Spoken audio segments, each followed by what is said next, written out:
वरुथिनी एकादशी। युधिष्ठिर ने पूछा, हे वासुदेव, वैशाख मास के कृष्ण पक्ष में किस नाम की एकादशी होती है, कृपया बताइए।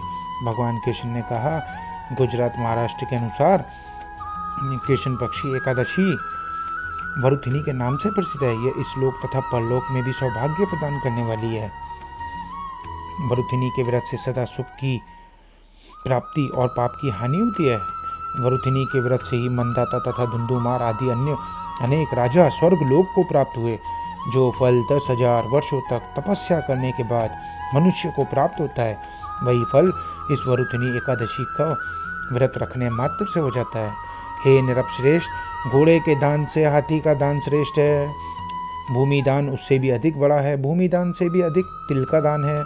तिल दान से बड़ा स्वर्ण दान है। स्वर्ण दान से बढ़कर अन्न दान है, क्योंकि देवता, पितृ तथा मनुष्यों को अन्न से ही तृप्ति होती है। विद्वान पुरुषों ने कन्यादान को भी इस दान के ही समान बताया है। कन्यादान के तुल्य ही गाय का दान है। यह साक्षात भगवान का कथन है। इन सब दानों से भी बड़ा विद्यादान है। मनुष्य वरुथिनी एकादशी का व्रत करके विद्यादान का भी फल प्राप्त कर सकता है। जो लोग पाप से मोहित होकर कन्या के धन से जीविका चलाते हैं, वे पुण्य का क्षय होने पर यातनात्मक नरक में जाते हैं। अतः सर्वथा प्रयत्न करके कन्या के धन से बचना चाहिए। उसे अपने काम में नहीं लाना चाहिए। जो अपनी शक्ति के अनुसार अपनी कन्या को आभूषणों से विभूषित करके पवित्र भाव से कन्या का दान करता है, उसके पुण्य की संख्या बताने में चित्रगुप्त भी असमर्थ है। वरुथिनी एकादशी करके भी मनुष्य उसी के समान फल प्राप्त करता है। हे राजन, रात को जागरण करके जो भगवान मधुसूदन का पूजन करता है, वह सब पापों से मुक्त हो परम गति को प्राप्त होता है। अतः पाप भीरु मनुष्य को पूर्ण यत्न करके इस एकादशी का व्रत करना चाहिए। यमराज से डरने वाला मनुष्य अवश्य वरुथिनी एकादशी का व्रत करे।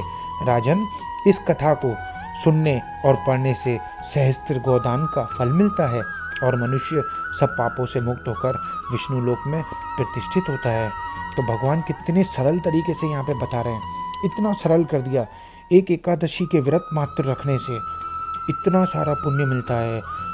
कितना बताया कि ना, घोड़े के दान से अधिक हाथी का दान होता है। हाथी के दान से भूमि का दान होता है। भूमि दान से तिल का दान होता है। तिल के दान से स्वर्ण दान। स्वर्ण दान से अन्न दान होता है। और कन्या के पैसे से जीविका नहीं चलानी चाहिए। कितना भगवान सरल कर रहे हैं हमारे लिए, कितनी सुविधाएं दे रहे हैं, कितने महान है मेरे प्रभु।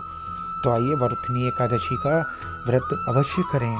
जय श्री कृष्ण, जय श्री कृष्ण, जय श्री कृष्ण।